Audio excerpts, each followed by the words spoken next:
Hi guys and welcome back to my channel. So today is another JMC Designs release day. So Julia has created another lovely set of digi stamps and this time they've got a bit of a Valentine's sort of feel to them. Now you could use these at any time of the year. Obviously they don't have to just be Valentine's, but with the hearts and things I've sort of coloured them up to use them sort of for that Valentine purpose.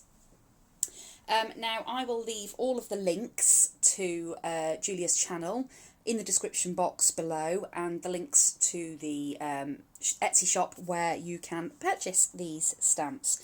Now I've been given them by Julia so that I can colour them up and give you some examples of what you could do with these things. So as you can see, I've gone through and coloured them all, and I've also printed out the sentiments, and I've printed them on my toner printer. And if I just catch the light there, you can see that I've then foiled them. So these are foiled in pink, and then I also foiled some in teal. And even that tiny, tiny writing down the bottom there has foiled, and it's foiled beautifully. And that was just done with cheap toner foil that you get from eBay or AliExpress or somewhere like that. And I've put it through a laminator in a folded piece of A4 paper, and it was as simple as that. And they've just come out beautifully. So they're going to be really fun to work with. And then I've coloured the images in. So what I'll do is I'll just move some stuff off to the side so that we can focus a bit more on one set of images at a time.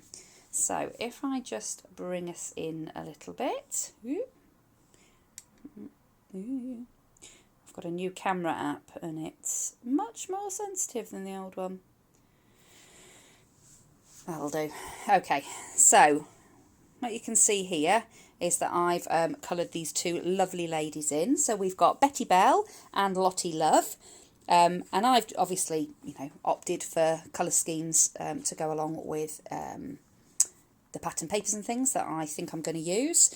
I've gone for a bit of a general mixed colour palette because I've got an awful lot of patterned paper, so I haven't actually picked anything out, but I know that I will find something in my stash that will match these. I've printed this one, as you can see. I've sized her a little bit smaller. With them being digi stamps, you can make them any size that you want them to be. And I've sized this one down a little bit because I'm going to use her on a journal page. And I'm going to use her along with, if I can get to them without throwing everything on the floor, True Love Townhouse. So everybody likes the quirky buildings that Julia's been drawing, and so she's drawn another set to go with this collection. So I've coloured those in, and my intention is to cut that and that out and make a journal page. So with some of the others I will probably make some cards. So the other images that are available in this set are these, and you've got Doting Dora and Camilla Moore. And she sounds very French, so I sort of coloured her in to be quite sort of chic. So yeah, those are the images. For sentiments, we've got love, amour, I heart you, I love you, home is where the heart is, all you need is love, love never fails, just thinking about you brings a smile to my face, and I didn't choose you, my heart did. And again, they're lovely sentiments, but you can print these at any size that you want to make them work with your project.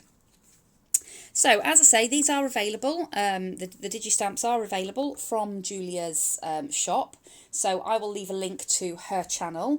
There's also the rest of the design team who have been diligently working away with this collection, so I'll link all of those lovely ladies in the description box below as well, so that you can go over and have a look at what they've been making with this lovely set. So, what I think I'm going to do now is I'm going to pause the video, and I will just clear my pens and things away a little bit because I've only just finished colouring, and I'm going to fussy cut these two images out, and I think we'll do a journal page. Okay, so as you can see I have now cut out the pieces. I've die cut one of the little sentiments. This is one of the teal ones. Home is where the heart is. I've cut out the image, which is Betty Bell, and I've cut out the townhouse, True Love Townhouse. Now, I didn't, when I printed these off, I wasn't 100% certain what I was doing, and I have not quite sized this the right size for my piece of paper, but that's okay. I can still make this work the way I want it to. All I will do is I'm going to sort of get my background the way that I want it. I will glue this on where I want it in the page, and then I'll just trim that bottom bit off. I might put another grassy border or something on, I'm not sure. Because the washing line was quite tricky to cut out, I decided to just cut the post bit out, cut the washing out, and I'm going to put a piece of metallic thread from the back of the heart to the back of the townhouse, and we will hang the clothes back on there. And then I'm going to put my girl, I think, on this side. My sentiment, I'm just going to sort of see where I like that once I get to that stage. So, first things first, I need to ink the background. Now, I'm doing this in this particular way, and the reason that I haven't cut a bigger piece of the watercolour cardstock, because obviously I've got the patterned paper with the watercolour cardstock, which is going to go on top. And the reason for that is because I want it to be in keeping with some other journal pages that I have created. So you can see I've got a couple of Halloween ones there, and one from Julia's Weather Girls collection that she did last year. And I'm going to create my own album with these, because they are quite chunky, because I like a bit of dimension sometimes. So this one was made with a plastic skeleton that I painted, and I popped things up on card. I made some gravestones and things for this one. So yeah, I will keep it in the same format because I want it all to sort of match together. So to get this looking the way that I want, I'm going to start off by doing some inking. So I'm going to bring in some of the Distress Oxides and we will start to have a play. Okay, so I've had a little break and been and had my dinner, and now I am back to ink up this background. So I'm starting off, I'm using one of just the cheap makeup brushes. I get mine for about 70-80p off of AliExpress. I've just got one set at the moment, and I have to keep washing them between Oxide and the regular Distress inks. So I have just ordered another batch so that I can have a set that are dedicated to Oxides. So all I'm going to do is start just putting some colour down in the background, and I'm not worrying about it being, you know, super smooth or anything like that, because you know, at the end of the day it's just going to be a background. And if you think about the sky, it's never just a flat colour, you know, there's always variation in the sky. So with these brushes you get a lovely smooth blend, but you do have to keep tapping into the brush. The thing that I like about them is, I'm really rubbish at remembering to sort of tap a bit off first, and then like with the Ranger, the round ones, I end up with a harsh circular mark. Well, you don't get that so much with these, and you can pretty much sort of blend them out where you do get them. They don't hold as much ink, and I don't feel like you waste as much ink with these, so I quite like them. So just putting down a sort of base layer.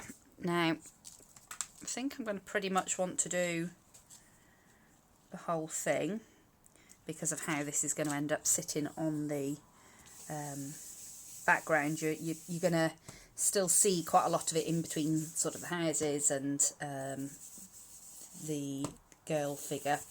So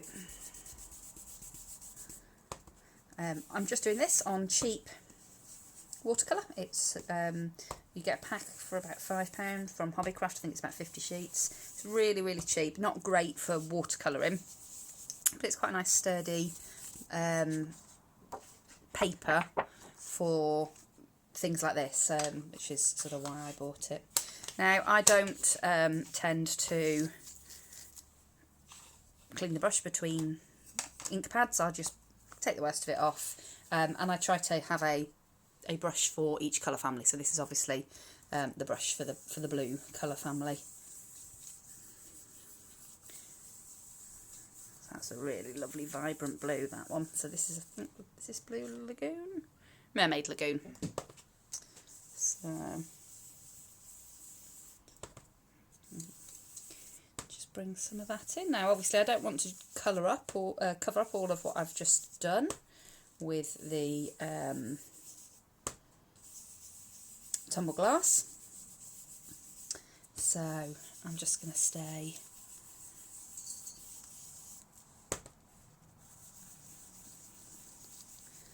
I want it to look nice and bright, like a, you know, a nice bright day. I have brought some chipped sapphire out of the drawer as well. I'm not sure if I'm going to use that. I might use it to just sort of go around the edge, just to frame the piece a little bit, but I'll do that at the end. So I am now just going to bring in the tumble glass again and just layer in a bit more of that over the top. So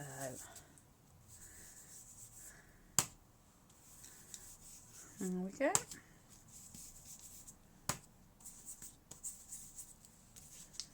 There we are. So I'm liking that. Now I'm going to spray it. If I can see my spray bottle. I think it's there.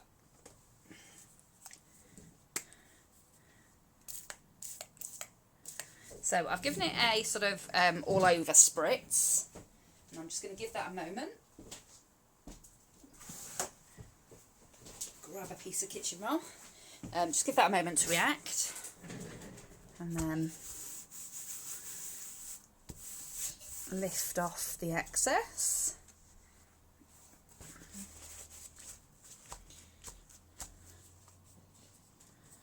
Right, maybe need to dry it first, so I'm going to pause so that you don't have to listen to it dry. Okay, so I've just given that a quick dry. Spray a bit more water on. See what we get this time. Now the key is to let it just react for a moment, and I'm really impatient, so I'm not very good at that. Lift that bit up first. Now this area here is where I'm really wanting to lift some, because it's gone quite sort of dark there. Create memories with hope. So just going to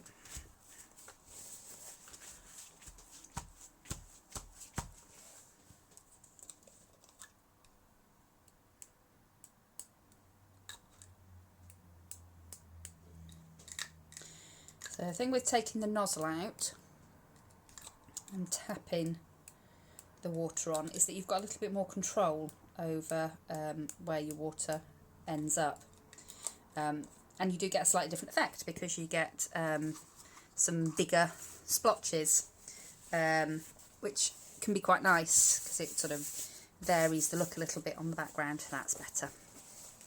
So that's more what I'm looking for. So it just gives it a little bit of something extra in the background there. Now I can see, looking through my camera, that this looks really, really vibrant, and it is quite vibrant, but it's not as vibrant as it is in on the camera. Actually, it's a bit more subtle.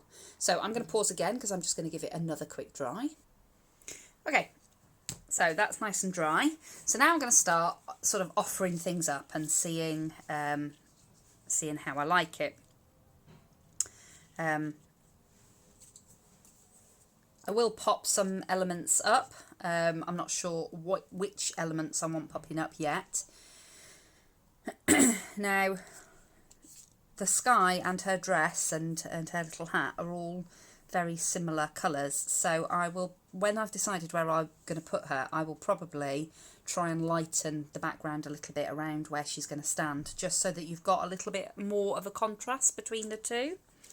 So if I bring back in the background piece that I'm going to stick this on, and it's double-sided paper, so I could do it either way. I'm not sure which one I like best. I think I like the colours. I think I like a little pop of colour. As you can see, I like to faff. Okay, so let's look in my, try and find a spare.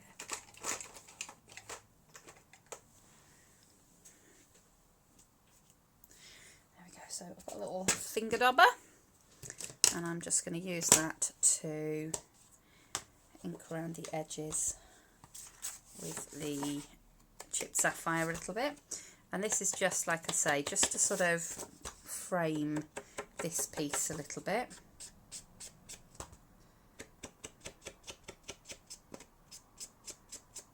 There we go.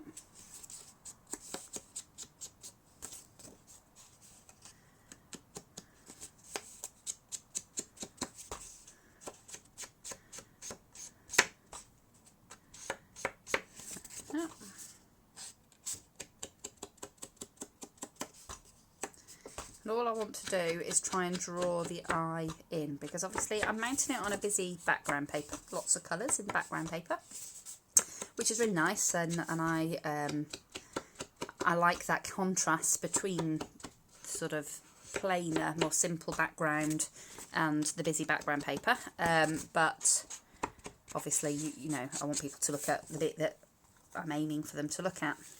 And I think, you know, you can see straight away that that just creates that sort of barrier and brings it back. Now I'm going to do the same to this one, and I'm going to do it in the same chipped sapphire to try and sort of keep everything in the same colour families and things. So I'm just going to...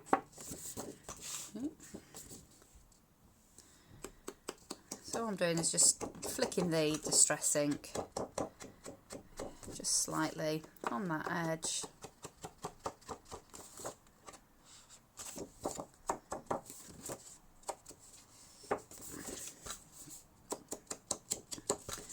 And it just makes the edge of the paper look a bit more finished. And I do it a lot with most things that I'm making. I will often reach for the distress inks and just finish the edge off with a little line of distress ink, and it just takes away that raw white edge from the cut paper, and again it sort of brings your eye in. Now for me, that's made a huge, get the camera to focus, that's made a huge difference, putting that little bit of ink around the edge of both of them. It just makes it look and feel a little bit more complete to me. So what I'm now going to do is decide, do I want to keep the whole image and just let the heart pop off the top there, or do I want to trim the edge of that image off? Ooh, I like it both ways.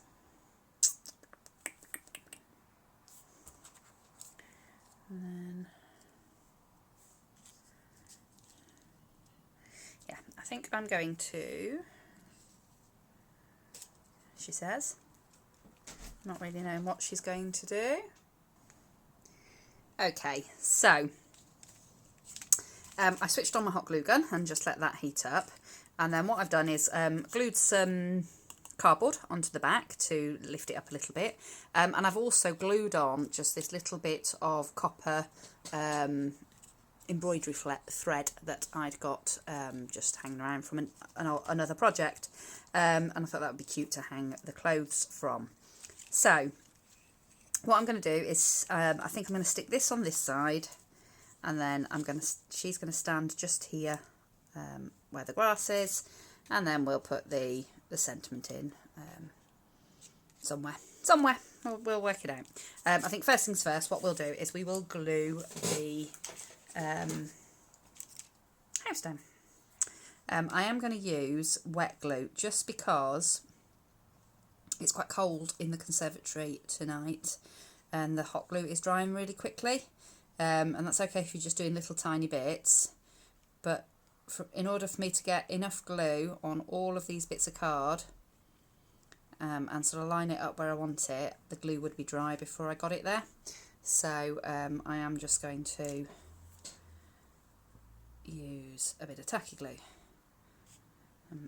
This last bottle of tacky glue that I had, it just seems to be clogging up really easily. I've never ever had a problem with it before. I've used these little needle nose bottles for a couple of years, so more or less since I started crafting, and I've never had a problem. But the last big bottle, I don't know whether at some point one of the kids has used it and left the lid off it for too long and the air's got into it, I don't really know, but it just seems to be quite sort of, I don't know, it's got little bits in it, and not got a bad smell or anything like that. It just yeah, it's definitely thicker and I am struggling more. My hands haven't been all that great in the last few weeks, so that doesn't help, but yeah, it's definitely not just me, it's definitely the glue as well. Okay, so I've put a little bit of glue on all of those, and then I'm just going to line that up where I want it on my backing piece and just sort of mess about with that until I get it how I want it to look. Obviously I've got my little line to think about as well. Make sure that that's how I want it.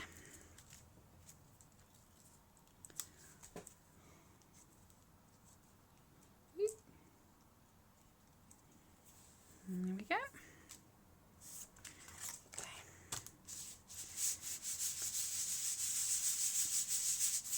And then all I'm going to do is just take my scissors and trim the bottom just like that.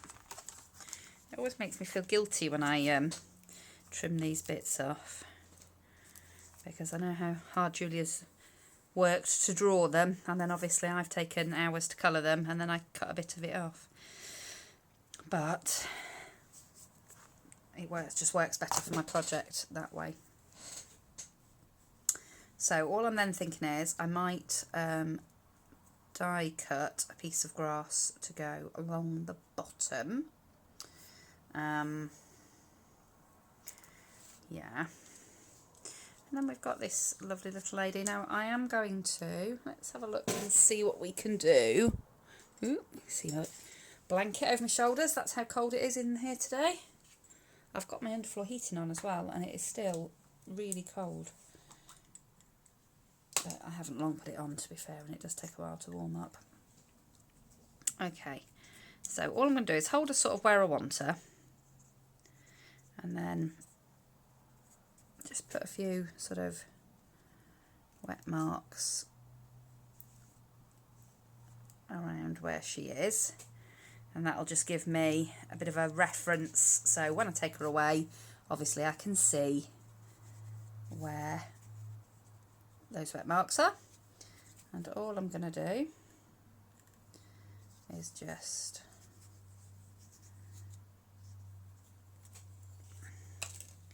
wet that,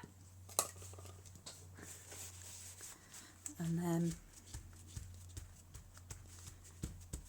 dab it up with kitchen roll, and might have another go, see how much of it we can lift.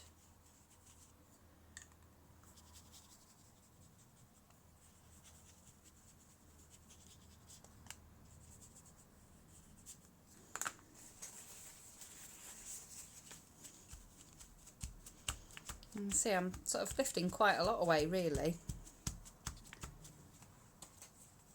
And then when I stand her in, there's just a little bit more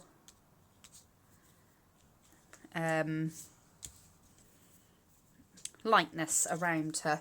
And what I'll be able to do is do a little bit of shading once I've got her down on the paper. So I'm just going to pause while I give this a quick draw. Okay, I've also just cut this strip of, it's just some scrap card that was in my scrap bin, and it's supposed to be icicles hanging down on a project, but I thought it might make quite funky grass. It's sort of quite chunky, but it just makes a bit of a change from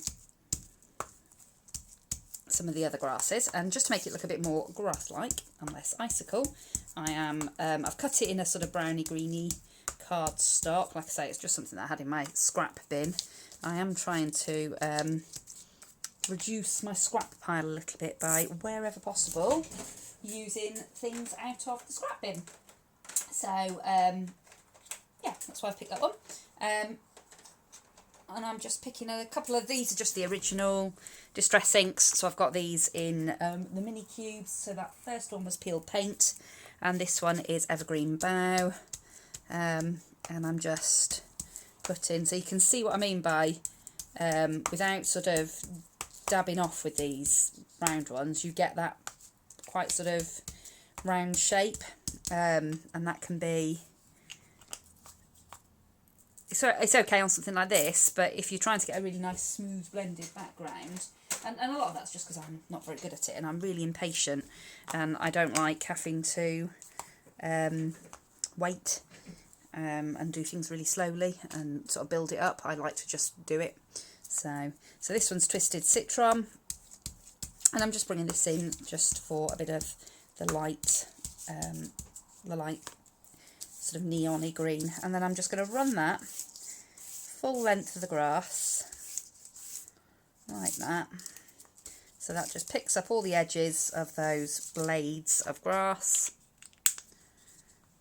and I think you'll agree that looks quite grass-like now. So there we go. So move that bit out of the way for a minute. So I'm going to layer that on like that. So if I put her down first where I want her, I am going to stick her flat because she's got lots of twirly little twiddly bits on her. And also I'm going to do a bit of shadowing and shading around her to make her sort of fit and sit nicely in this background. So I can do that with her popped up as well, but it's just a little bit easier if she's laying flat for me to get her down onto the cardstock more than anything. So otherwise I've got to cut lots of little tiny bits because I've really, I have fussy cutter right all the little details out and everything as well. And sometimes I don't do that, to be fair. Sometimes I will just, so with the twizzly bits on her hair, I would sometimes just cut those off and just have the two hearts on her head as a hat, and that looks really, really cute as well. You don't have to always have every element in a stamp. You can pick and choose the bits that you want, the bits that are, are easy for you to utilise, and some of it's time dependent. You don't always have the time to spend, with each individual element. Okay, so I'm really liking that, but what I am going to need to do is just put a little bit of cardstock there so that the grass is all at the same level. Otherwise we might end up with it sort of dipping down the bottom there towards her feet. So I've got some of the same card that I've used to mount the house that I've put on the back of the house. So I'm just going to measure that up and make sure that it's not too thick. Ooh. So if that goes on like that, yeah, I might just take a tiny, tiny trim of it off, but I think that on the whole that's going to do.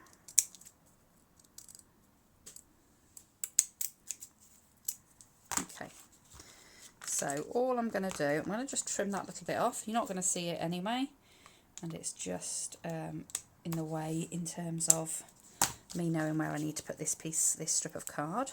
So I'm just going to use the wet glue just to give myself, buy myself a little bit of time to get it right, because it is quite small, it's a little bit fiddly. And like I say, my hands aren't actually cooperating with me very well this week. There we go. Okay, so that's in there now, and that will just support the grass once we've glued that on. Oh, that's super cute. I really like that. I might just, anybody that has watched my channel before knows that I'm go overboard with the bits of cardboard, propping everything up. So I am just going to put a little piece on this end as well. And I'm just going to tuck that one under there like that. Perfect. Lovely. And now I can just run a bead of glue, just put a bit of that there. I can run a bead of glue all the way along the bottom of this image, all the way to the other end. There we go. And I can pop my grass on. And because it's the tacky glue, it's the wet glue, I've just got a little bit of time in which I can fiddle about and get it exactly where I want it to be, so that it covers up all that card that's underneath that's sort of holding it together. And then I'm just going to chop it, make sure I get it straight, chop it on that side, and then chop it again here, and there we go. So that's looking really cute. And I think I'm going to leave that wavy line. I was going to cut it off, but I quite like it, so I think I'm going to leave it there like that. So, obviously I'm going to stick it down to the background, but am I going to do that now? Yeah, I might as well just do that bit, and that bit's then done. So, grab some paper tape. Just open up that's the side of my chair. I keep popping it off because I keep catching it on the desk drawer that's just to the side of me, because I leave it open because it's got all my inks in it. I leave it open while I'm working on things, and then I catch the arm of the chair every blinking time. I might just leave it off. Okay. Cool, this is hard stuff to get off. Okay, so we'll start off with a bit of paper tape.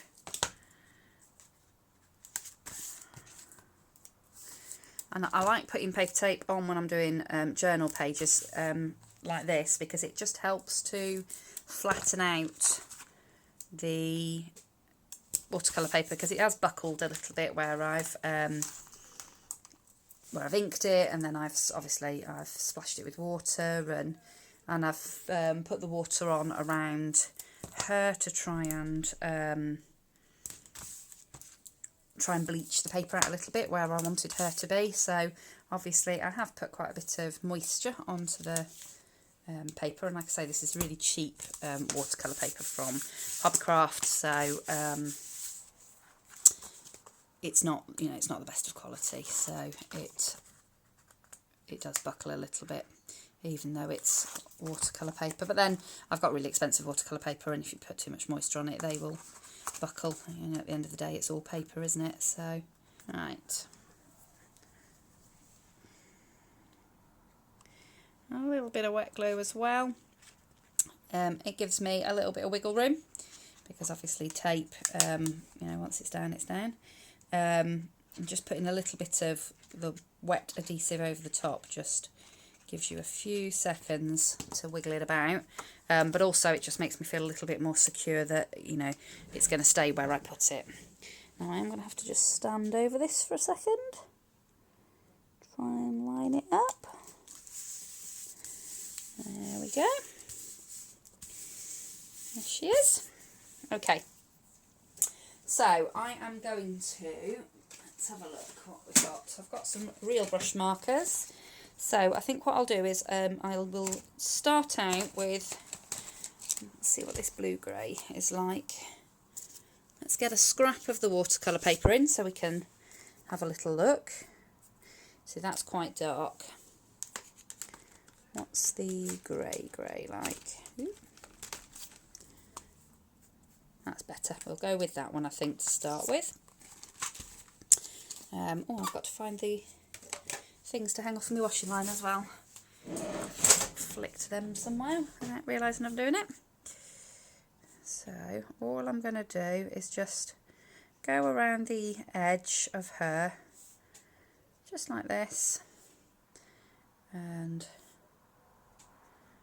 just, it will just help her to sort of look like she belongs on this page, because it sort of gives her a bit of a sort of like a drop shadow, I suppose. But if it gets too dark, because it's the real brush markers and they're water markers, you can get a brush on it and just pull it out a little bit. So like that, you can just sort of soften those edges somewhat. There we go. So I'm going to pause the video while I just go around and do that, because I'm sure you don't want to watch me go all the way around her. Okay, so that's all now stuck down. I've done a little bit of shading. It's really subtle, but that's you know, that's how I want it to be. So the last thing for this journal page is to pop the title on. Now, that was the title that I'd originally cut, which was obviously very apt. Home is where the heart is. I then tried a glittery bit on the background, and it's not quite doing it for me. So I have die cut a sun, and then I have die cut some clouds, but I've die cut some of the sentiments into a couple of them. So we've got Love Never Fails, Amour, and then just a little plain one that can just sort of tuck in behind the house there, like that.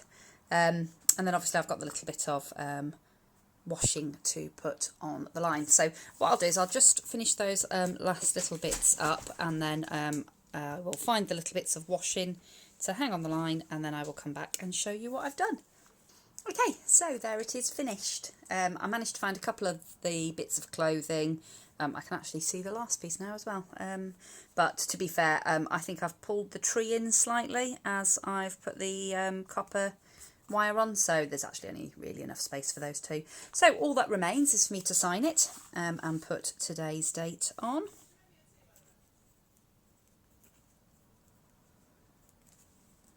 And what date are we on? It is 28th.